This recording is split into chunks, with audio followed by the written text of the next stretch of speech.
Catalina Daniels, James H. Sherman. Smart Startups. Tried and true advice from 18 Harvard Business School founders. If you think that starting a hugely successful company is all about being a genius and easily landing big investors early on, think again. This myth couldn't be further from the truth, as authors Catalina Daniels and James H. Sherman discovered when they interviewed 18 founders. But it wasn't only the fact they'd all attended Harvard Business School that drove their success. In fact, it turned out they'd all unknowingly followed similar routes to their startup stardom, and that these routes are to a degree replicable. What's more is that these founders often learned while doing. It wasn't only their Harvard education that helped them crack the startup code. This blink unpacks these surprising lessons. In the following 5 sections, we'll distill some of the key findings from the author's interviews with the 18 founders. From the ideation phase all the way through to scaling, you'll learn how to walk down the trodden path of entrepreneurial success. We'll pair theory with practice, showing plenty of real-life examples of how founders trekked the treacherous path toward huge valuations, and the often unconventional ways they got there. Chapter 1. Dispelling Startup Myths.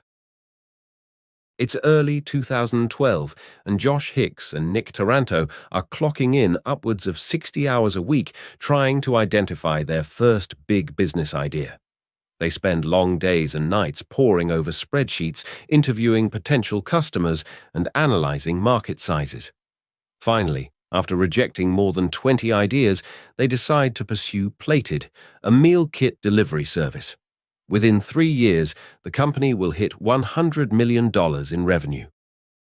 Josh and Nick's path is, according to the authors, the embodiment of how smart startups are formed. Over the past decade, the authors identified 2 distinct patterns that lead founders towards successful entrepreneurship. And it's not what you might expect. In fact, neither involve sudden flashes of inspiration. That's only how startups are depicted in Hollywood. The first of these patterns involves deliberate ideation. This group makes up about half of the founders that Harvard identified, Josh and Nick included. In this group, potential founders start off with no idea in mind, instead embarking on deliberate, methodical searches and analysis. Throughout the process, they evaluate various concepts against specific criteria and often set timelines for when they'll decide on one idea. Let's now meet Morgan Hermond Waich. He personified deliberate ideation all the way back in 2010. Similar to Josh and Nick, he was also a Harvard graduate in search of an idea, but he went at it alone and ended up creating a list of 100 potential ideas. But it was lingerie that he went with in the end. Lingerie had initially entered his list at number 37 after his girlfriend complained about the high prices of established brands like Victoria's Secret. He decided to pursue it after realizing that the $15 billion US lingerie market wasn't making progress at resolving inefficiencies in its retail model.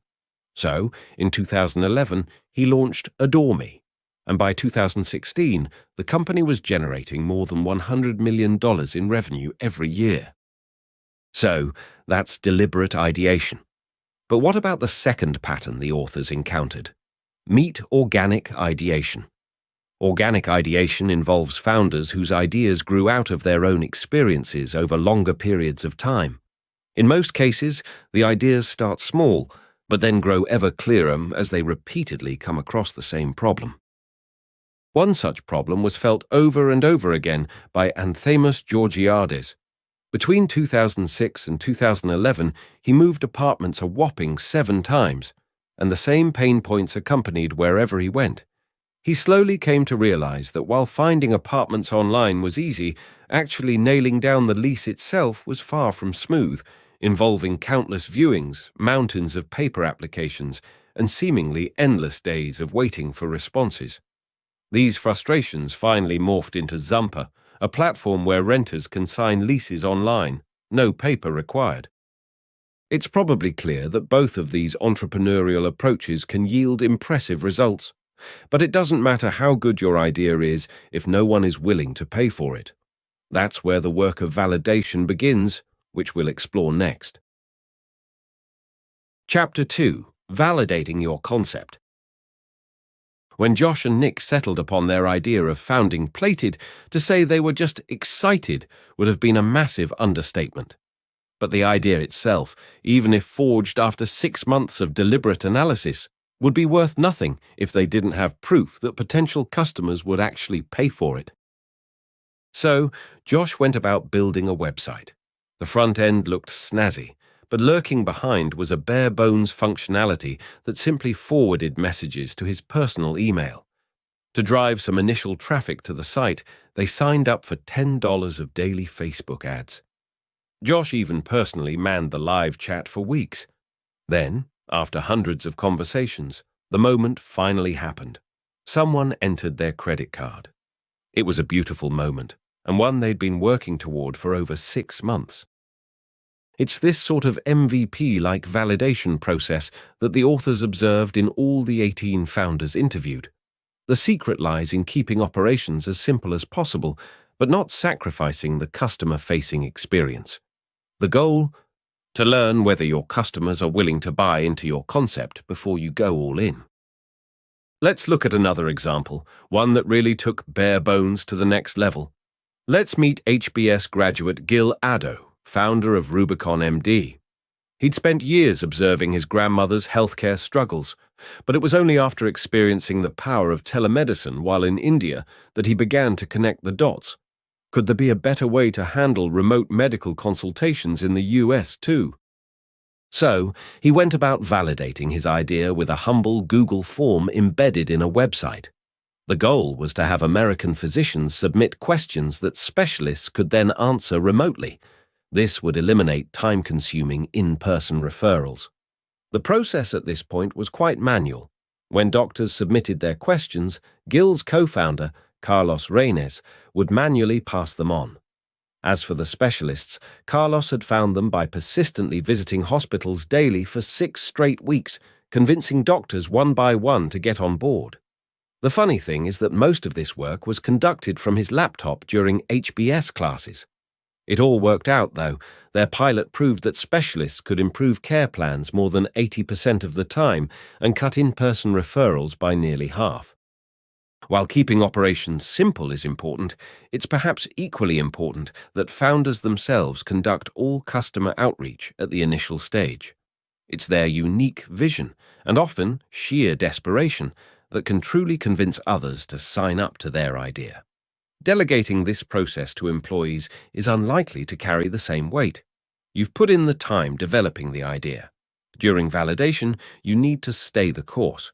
If you do so, you'll be well equipped to take your idea to the next level via growth. Let's now turn to this stage. Chapter 3. From Chaos to Growth. Meet Matt Salzberg, founder of meal kit service Blue Apron. In 2015, it achieved a valuation of more than $2 billion before its 2017 IPO. Back during its validation, Salzberg had a strong start. He was overwhelmed by user feedback, with people literally writing 1,000-word emails describing how much his product changed their lives. But he was soon overwhelmed by something far more serious. 6 months into scaling, the company started missing deliveries.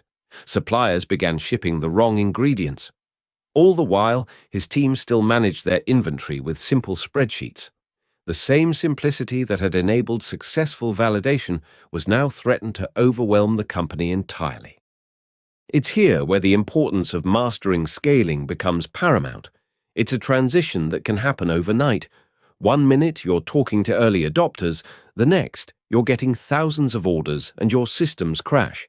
Indeed, it's not an overstatement to say that this is probably the most treacherous part of the entrepreneurial journey. After all, the skill set needed for this phase is entirely different. Where ideation and validation needed creativity, scaling requires operational excellence and facing tough decisions. Take luxury fashion rental service, Rent the Runway, for example. Nowadays, it exemplifies operational excellence, but it wasn't always the case. Back when they started scaling, they initially tried keeping their operations lean by outsourcing tech to an external partner. They hadn't done their homework, though. It turned out the partner was far from reliable. The result? Customers received the wrong products. Then, dresses started vanishing. It was only after their website crashed during their first big sale that they finally realized change was needed. So, while placating angry customers, they started the difficult task of building an in-house operations platform. Their painful lesson was that anyone can rent out expensive dresses, but it takes a different sort of operation to form a competitive advantage. Theirs involved mastering reverse logistics as well as building up a huge dry cleaning operation. On top of that came impeccable quality control. They even had employees smelling garments before shipping to ensure everything was just right. This comprehensive setup made it difficult for competitors to replicate their idea. Together with strong operations comes the sometimes brutal process of scaling up your team itself, something many of the 18 founders struggled with. Anthony Suhu of online furniture retailer Dot & Bow recounts the difficult decisions he faced while growing his team upwards of 50 people.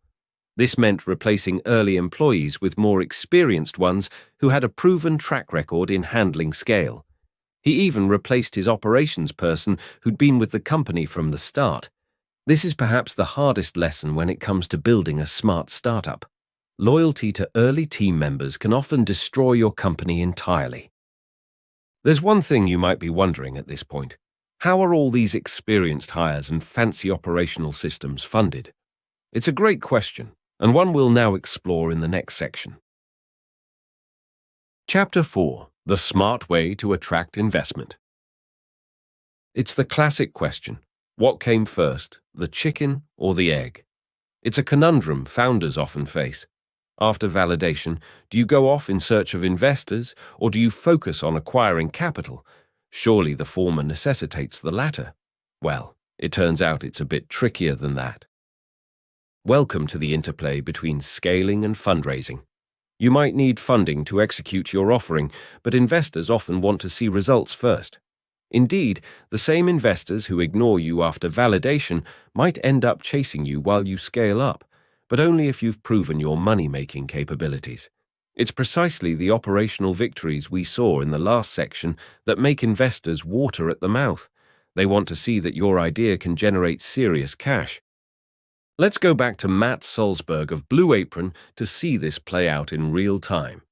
Yes, he'd received raving reviews from customers during validation, but all VCs saw was an unproven meal kit paired with rather complicated logistics. It was only 2 years later that they came back to him. In the meantime, he'd proved he could handle thousands of weekly deliveries, as well as learning from operational chaos along the way. The result? A $500 million valuation. Years later, it went public to the tune of $2 billion. The HBS entrepreneurs discovered that timing mattered more than most founders realize. But that still begs the question: how do you go about breaking this seemingly circular dependency? It turns out the answer lies in finding creative ways to prove your execution capability without stocking up on huge amounts of venture funding. Take Justin Joffe of Henry the Dentist. His idea initially failed to attract any funding for his mobile dental clinic, even after meeting with 75 VCs. So, he decided to take things into his own hands and took out a personally guaranteed SBA loan. Sure, it wasn't much, but all he needed was to prove his idea could actually work. When he then approached Trail Mix Ventures, he finally had the numbers to back up his idea. They were all ears and ended up as his first seed investor. Once you have the proof of your idea's money-making capabilities, it's important to not just accept money from any investor. The authors recommend locating smart money, investors who bring both capital and expertise to your venture. Dave Parker, for instance, paired the smartest funding sources with each stage of growth for Yumble Kids, his meal kit company. While friends and family provided initial capital, it was a VC who had expansive knowledge of the food industry who he brought in for seed funding. And then, once he'd scaled sufficiently, he paired with Sonoma Brands to Series A, They brought in vital direct-to-consumer expertise. So, to recap, we've gone through the three phases of ideation, validation, and scaling. Taken together, they probably seem like a surefire way to grow your company, but there are still a few other important things to remember that are less talked about. Let's look at these next. Chapter 5. Building Enduring Ventures. Before we wrap up, a quick word on three key qualities successful startups often embody. These are navigating external shocks, building an enviable company culture, and understanding good governance. As you'll see, these all work together to create companies that can weather even the strongest storms. Let's start with external shocks, the bane of every founder. Greg Geronimus of Smart Tours wisely calls them a constant stream, and he's not wrong. They're a fact of life every founder inevitably faces. YouTube changes its algorithm. A key supplier goes bankrupt. Oh, and a once-in-a-century pandemic strikes. These are events you simply cannot control, and they all couldn't care less about your business plan. For many entrepreneurs, their gut instinct is to face these threats head-on, guns blazing. That's what Geronimus did during the Ebola pandemic, where he worked day and night to convince customers that South African safaris were still safe. After all, thousands of miles separated West and South Africa, but his American consumers weren't buying it. Years later, he realized it would have been wiser to redirect his energy and pick winnable battles, promoting safaris on other continents, for example. It's precisely this art of turning such uncontrollables into advantages that the 18 founders interviewed often mastered when the proverbial you-know-what hit the fan. For example, when Facebook decided to change their algorithm overnight, Planted's Josh Hicks decided to build internal paid media systems instead. This eventually became a core competitive advantage. Moving on now to culture, the keystone of any successful company, startup or otherwise, and it's precisely you as a founder who sets the cultural tone from day one.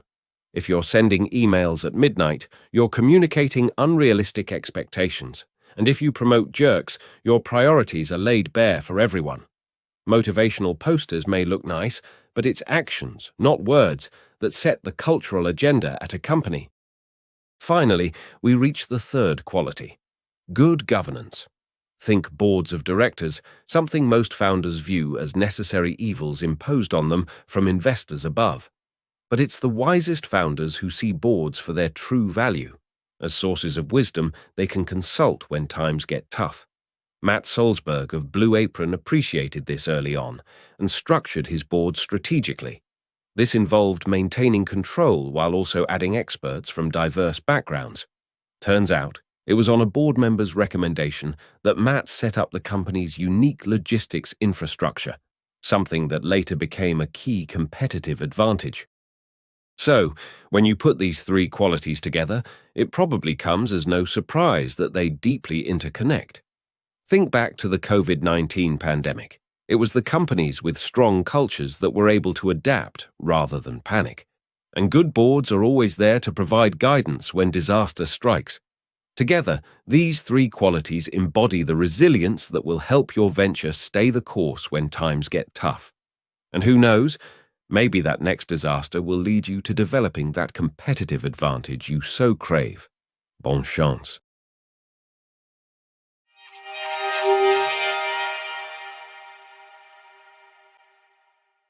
In this Blink to Smart Startups by Catalina Daniels and James H. Sherman, you've learned that smart founders follow replicable strategies of ideation, validation, scaling, funding, and finally, building true company resilience.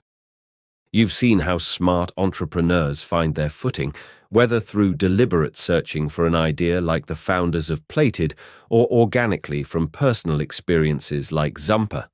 The next step, validating that concept. This is often done with surprisingly lean methods, as demonstrated by Rubicon MD. Then, we looked at the often treacherous scaling phase, which demands operational excellence and the toughest of choices.